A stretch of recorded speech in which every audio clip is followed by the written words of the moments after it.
So I want to show you one of my favorite flower beds, and it's actually quite new. We planted this in spring and it has really grown nicely together.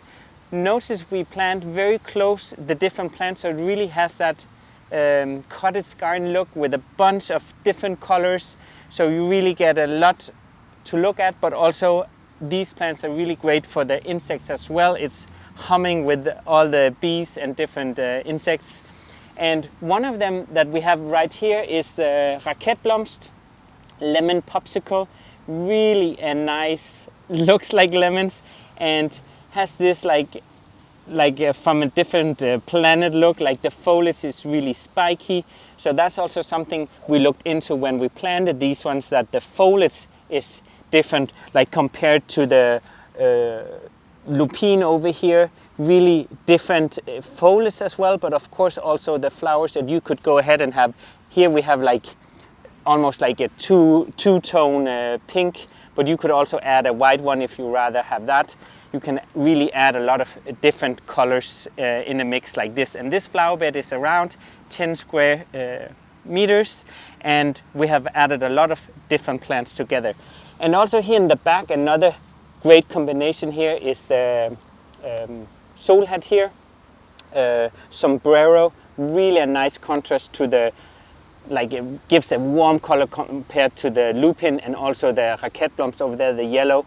So that really flowers, and all these really like full sun, because we have a lot of direct sun here away from the trees, and it's just combined in the lawn here, so it gives this pop of color. And notice this one here also, the Indiana Munder called Blue Fortune, how it just like attract so many different kind of bees. And it gives a nice color flowers for a very long time. And you can see here, this is only like around 3 big plants. We planted them when they were very tiny, and now they're really big and taking up a lot of space and gives a good compact in this flower bed here. One of the things that I really like about this, it's only about 10 square meters, but it's really packed. Of course, I don't work here at the cemetery garden, but Lars does. But a lot of people have asked us, how do you plant so close together? Maybe your garden isn't so big. And I think this is a great example of a really small space planted really tight together and really quite impactful. Still here, really at the end of summer. And I just want to, now I showed you some of the taller ones on that side. I just want to show you some that's on this side here. Here's a low one, but it's really great what we have done throughout the whole, in the different flower beds, like repeating some of the different plants and the colors of course, but also having perennial grasses. We have a really low growing Pampas grass here, and it's actually not only for the foliage, but look over here, it's actually first coming now with these big puffy. This is going to be opening up very soon, and it'll give a really like actually a showstopper to this one, because that's a low. Normally Pampas grass are really tall, but since it's a very small flower bed, we don't want it to overtake. So that's going to be all the way in so also in autumn even into winter. So think about when you do like perennial flower beds, add some different textures, foliage, colors, but also like you have grasses with some, we call them axe. So you have like some really decorative also that the birds later on will eat. And what some other things that's about finished now, but still gives really pop of color with this, with the seed pods here, is Allium Millenium here, really pretty and just very sculptures as well. So we're going to leave those here. And here in the front we have another thing. We have Alunrod here, also really with the foliage again. Look at different colors. This almost like black. I really like this one as well. And it stands right out here and gets these really thin light flowers, but then later on even the foliage this is going to be evergreen and really give color even in winter. And next to the little Rudbeckia here, really pretty, very low variety, and just really gives a pop of color here before some of the asters will take over in a purple color here. So we will have something to look at all year round, actually. You've done a really great job with these combinations, Lars. Thank you. You and the team should be really happy. So this is one, you've also done it in a smaller scale. Why don't we go over and show a few of those? Let's do it. So one that really gives color, like I said in the other flower bed, we have one variety of the asters that's flowering now, and some of the varieties of asters will flower all the way in September, October. So do really think about give your garden some pop of color there in when most of the perennials are really finished flowering. And we also have the Storgenip here, the geranium that's still flowering here, has had a lot of seed pods. You could go ahead and just remove those because it really keeps flowering. But it has this kind of Storgenip has very pretty foliage, not really big. Like some of the Storgenip has very big foliage. This has really nice, small, that really fits into this flower bed. And next to that one also here, that's also attract a bunch of insects, is the Salvia here. Also great for insects. And I also keep just deadheading just removing actually the ones that's finished flowering, the grayish ones here. And then it will produce a bunch more, and all the bees are just very busy in this one as well. And this is a really nice little tight square. There's some other ones. Let's head over to that one right over there. Okay.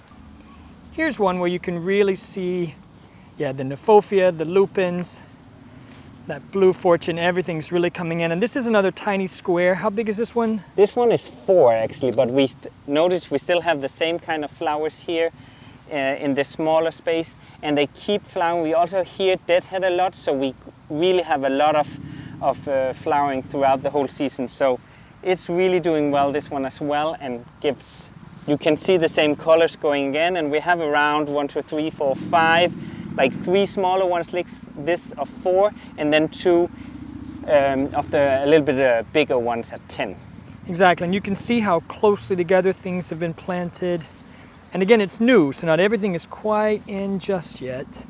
And we do, like when they start to be finished, the lupins here, before they set seeds here, we remove them because then we can count 1, 2, 3, 4 new flowers coming here. So it'll just keep going. So it's really good with this deadheading all the time. Beautiful colors y'all picked. Thank you. So here we have another favorite flower beds. This has really like soft forms. Some of them are bigger, more like banana shaped. Some are smaller, but you can walk around in them. But for all of them, it's really also here cottage style look. You have a race of different kind of perennials. And we also here have like a grass that's really great, that perennial grass that will come again. It's a fountain grass, really nice, and has these really looks like a bottle cleaner here. Really nice contrast to some of the perennials. And here we have like a Phlox in a really gives some height here. Really gives a nice look and warmth to the flower bed. And right in front of that one, actually, that creeps more in between all of them and gives a little wild look, is the geranium roseanne. Attracts a lot of insects, and if you want perennial that flowers for a very long time, roseanne is just the one to pick. And more behind here, we have some that has a second flower here, is the Salvia, the stouter Salvia here. Is really pretty, almost finished, but had purple ones, and that's really great next to this yellow Rudbeckia that also flowers really long time now. Some of them has finished, and now other ones are taking over. That's also why we plant very close and a mix of different kinds of perennials, so you get for sure that you have a lot of flowering throughout the whole season. And more one that goes thrones up here and gives some height. Yeah, this is sort of the center of the flower bed. And it's actually about to be finished, but still gives a lot of beautiful color. It's a white Indiana and it's also like it takes up a lot of space, but also doesn't need any staking. And it was white and really goes well with these other colors we just had. And to think this flower bed was just planted this year, right? Didn't you guys do this in the start of spring? We did it in the beginning of spring, and it was just a lawn here. So we just moved the turf barely and added some rich soil, and then we planted these right in. And some of them are still flowering here. We have some delphiniums here. That's crazy that the delphiniums are still flowering. So that's really keep on going. And it's really pretty next to the purple soulhead, and all the bees are just super busy in them. And in front of that one we have actually some stjerneskerm here that gives, this is a nice one, so gives a nice calm look to the more pink ones we have over here. And we have some Kæmpeskældhøj that's finished flowering, but the foliage is still nice, but it had a really 2 meter tall. That's a really, really pretty one. That was a nice one, but it's sadly finished, but that was, yeah, as tall as me. That flowered very early on, but the foliage is still gives, it's a nice green look. We have another kind of, that gives a bit color here, another kind of Phlox here, next to the Fredericia, so that's also a nice combination as well actually. And here in front we have another beautiful stjerneskerm here, so that combination here as well also works really nicely. Yeah, this whole flower bed. I want some sedum down there at the bottom. Let me see if I can get all of it. So this is one of those banana shapes that Lars talked about. Here's another interesting shape, kind of a triangle. And all of these just came out of the lawn. So this was just grass. There's a lot of grass here at the garden. But if you're looking for a way, you don't have much space, looking for some great combinations, you could easily just turn your turf over, leave it for a season, and then pop in some plants. Instant cottage garden, any shape you want. So true.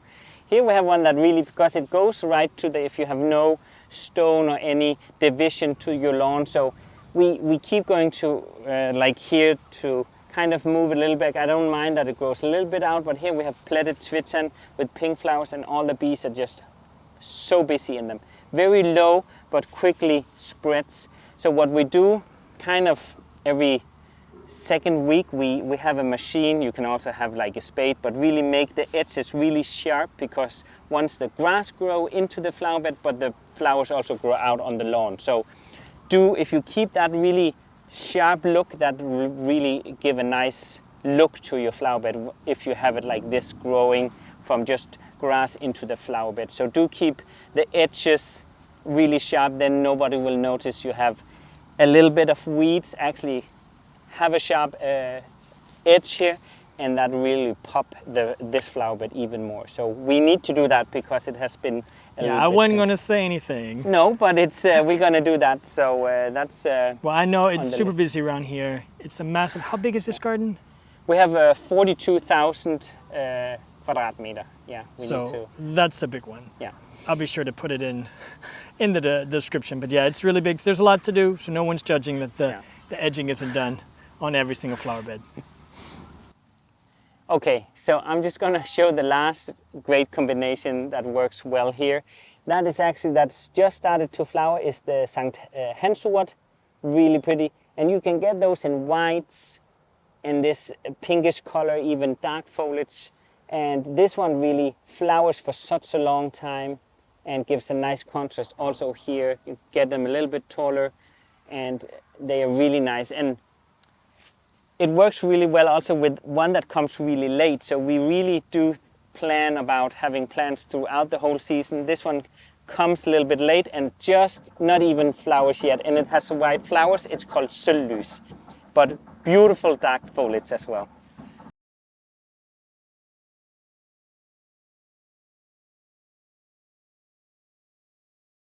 Okay, we have one more quick combination to show you, but if you hear that thumping in the background, we don't know if you can hear it through these microphones, but they're building, so Fredericia is surrounded by ramparts, and they're connecting part of the old ramparts to, basically they're connecting them with a new bridge. Super exciting. But that way you can walk around all of Fredericia, all the ramparts, you can walk without having to get off of them. So normally it's a very quiet town, not today. But that's what's happening, so anyway, back we're to excited plants. for the bridge. Okay, but here in front, I want to show the last combination here is like a geum, really pretty, because not only also you can get them in so many different colors, but the foliage is also really nice and also great for ground cover, really low here in the front. And in the back here we have, like with these sword leaves here, is iris, and Also you can get in so many different colors, but it just, even though it flowers very early, this one in the spring, it's just also very nice contrast with the green foliage here. And next to the, if you move a little closer, is the skumblomst. Also just really nice with the, like has a little play in the foliage here, some veins here that's dark. And then these really puffy white flowers as well. So there you have it, lots of stuff to look at. Really excited about these. It's the ones we showed today, it's their first season.